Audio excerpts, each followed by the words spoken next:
Hello everyone, this is Ankit Toshniwal and you are watching Fintex the commerce learning studio. दोस्तों, आज से हम एक नई सीरीज चालू करने वाले हैं कॉमर्स बूस्टर्स नाम से। एज द नेम सजेस्ट, दोस्तों इस सीरीज का जो मोटिव है वो है आपकी कॉमर्स सब्जेक्ट की नॉलेज को बूस्ट करना। दोस्तों, इस सीरीज में होगा क्या, मैं रोज एक कॉमर्स सब्जेक्ट से कोई ना कोई टॉपिक अपलोड करूंगा, उसके ऊपर डिस्कशन करूंगा और उसको एक्सप्लेन करूंगा। और उससे होगा क्या दोस्तों, अगर आप हैं कॉमर्स फील्ड से एसोसिएटेड, चाहे से आप जॉब कर रहे हैं, चाहे से आप सीए कर रहे हैं, सीएमए कर रहे हैं, सीएस कर रहे हैं, बीबीए कर रहे हैं, एमबीए कर रहे हैं, कॉमर्स नेट का पेपर देने वाले हैं, कोई भी कॉम्पिटिटिव एग्जाम को फाइट करने वाले हैं, या फिर बीकॉम भी कर रहे हैं, तो भी आपकी कॉमर्स रिलेटेड नॉलेज होगी बूस्ट। बिकॉज हम यहां पे एक टॉपिक को डिस्कस करेंगे। वो टॉपिक या तो आपको पहले से आता होगा या फिर नहीं आता होगा। दोस्तों, अगर आपको टॉपिक पहले से आता है तो आपका रिवीजन हो जाएगा, और अगर आपको टॉपिक नहीं आता है तो आपको एक नया टॉपिक सीखने को मिलेगा। तो दोस्तों, मैं आशा करता हूं आपको ये सीरीज बहुत पसंद आने वाली है। सो दोस्तों, without wasting any more time, let's begin with today's booster.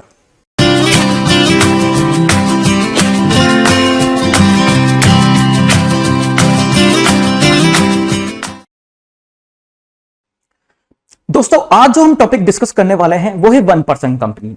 दोस्तों, 1% कंपनी का जो कॉन्सेप्ट है वो इंट्रोड्यूस हुआ through companies act 2013। Companies act 2013 ने 1% कंपनी का कॉन्सेप्ट इंट्रोड्यूस किया। इस एक्ट से पहले अगर किसी भी कंपनी को बनाना है तो उसके लिए मिनिमम 2% की रिक्वायरमेंट हुआ करती थी, लेकिन 1% कंपनी में ओनली एक सिंगल पर्सन ही कंपनी बना सकता है। दोस्तों, इसको समझते हैं कि 1% कंपनी आखिर है क्या। 1% कंपनी एक ऐसी प्राइवेट कंपनी है जिसमें सिर्फ एक ही मेंबर होता है, और वो मेंबर और कोई नहीं, या तो कंपनी का शेयर होल्डर होता है या फिर जिसने एमओए को सब्सक्राइब किया है वो होता है। यानी कि as the name suggest, 1% company, 1% company एक सिंगल मेंबर होता है, एक सिंगल शेयर होल्डर होता है, एक सिंगल पर्सन होता है। जब एक सिंगल मेंबर या सिंगल पर्सन कोई कंपनी बनाता है तो उसे हम कहते हैं 1% कंपनी। सबसे पहले अगर कंडीशन की बात करें तो 1% कंपनी ओनली एक नेचुरल पर्सन ही बना सकता है। आर्टिफिशियल पर्सन 1% कंपनी नहीं बना सकते। Natural person like you and me, like Ram Shyam etcetera he 1% company बना सकते हैं। प्लस वो natural person citizen of India होना चाहिए और रेजिडेंट इन इंडिया होना चाहिए।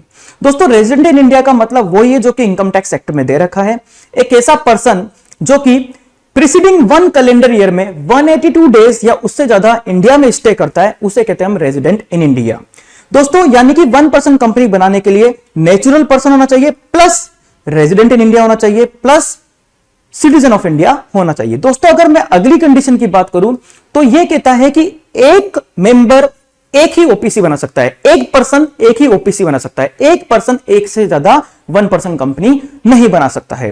दोस्तों, अगली कंडीशन की बात करूं तो 1% कंपनी की जो पेड अप शेयर कैपिटल है वो 50 लाख से ज्यादा नहीं हो सकती। यानी कि अगर आपको 1% कंपनी बनानी है तो आपकी paid up share capital 50 lakh से ज्यादा नहीं हो सकती है।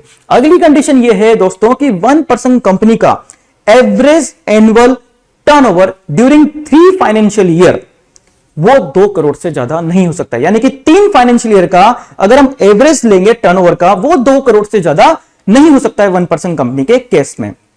दोस्तों, अगर मैं अगली कंडीशन की बात करूं तो अगली कंडीशन यह है कि 1% कंपनी का जब रजिस्ट्रेशन होता है उस समय सोल मेंबर जिसने कि 1% कंपनी बनाई है उसको अपना नॉमिनी भी मेंशन करना पड़ता है, और उस नॉमिनी पे भी वो सब कंडीशन लगती है जो कि सोल मेंबर पे लगती है। यानी कि नॉमिनी एक नेचुरल पर्सन होना चाहिए, सिटीजन ऑफ इंडिया होना चाहिए और रेजिडेंट इन इंडिया होना चाहिए।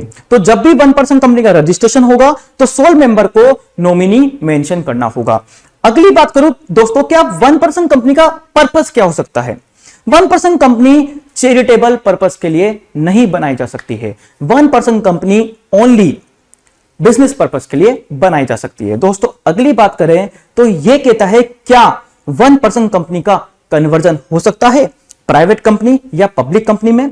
हां दोस्तों, 1% कंपनी का कन्वर्जन हो सकता है प्राइवेट कंपनी या पब्लिक कंपनी में, लेकिन only after the expiry of 2 years from the date of its incorporation. यानी कि जिस दिन 1% कंपनी का इनकॉर्पोरेशन हुआ है उस दिन से लेकर 2 साल एक्सपायर होने के बाद ही आप 1% कंपनी को या तो प्राइवेट कंपनी में या फिर पब्लिक कंपनी में कन्वर्ट कर सकते हो। हाउएवर, अगर 1% कंपनी ने पेड अप शेयर कैपिटल की लिमिट या फिर एवरेज एनुअल टर्नओवर वाली लिमिट को एक्सीड कर दिया है तो 1% कंपनी को मैंडेटरी कन्वर्ट करना पड़ेगा या तो प्राइवेट कंपनी में या फिर पब्लिक कंपनी में। दोस्तों ये तो थे 1% कंपनी को बनाने के कुछ रूल्स। अब बात कर लेते हैं 1% कंपनी को बनाने के बेनिफिट्स की। दोस्तों अगर सबसे पहले बेनिफिट की बात करूं तो जैसा कि हम जानते हैं किसी भी कंपनी को अपने फाइनेंशियल स्टेटमेंट्स में कैश फ्लो स्टेटमेंट भी बनाना होता है, लेकिन 1% कंपनी को एग्जम्पशन है कि वो कैश फ्लो स्टेटमेंट नहीं भी बना सकती है, यानी कि 1% कंपनी को कैश फ्लो स्टेटमेंट बनाने की आवश्यकता नहीं है। ऐसे अगर अगली बेनिफिट की बात करूं मैं तो दोस्तों 1% कंपनी को provisions relating to calling an AGM, notice of meeting, proxy, quorum etcetera apply नहीं होता, यानी कि 1% कंपनी पे कोरम के प्रोविजंस, प्रॉक्सी के प्रोविजंस, एसडीएम के कुछ प्रोविजंस, नोटिस ऑफ मीटिंग के प्रोविजंस अप्लाई नहीं होते हैं। दोस्तों ये था आज का हमारा बूस्टर 1% कंपनी के ऊपर। मैं आशा करता हूं आपको आज का हमारा बूस्टर बहुत पसंद आया होगा। दोस्तों मिलते हैं नेक्स्ट वीडियो में नेक्स्ट बूस्टर के साथ, तब तक के लिए कीप बूस्टिंग।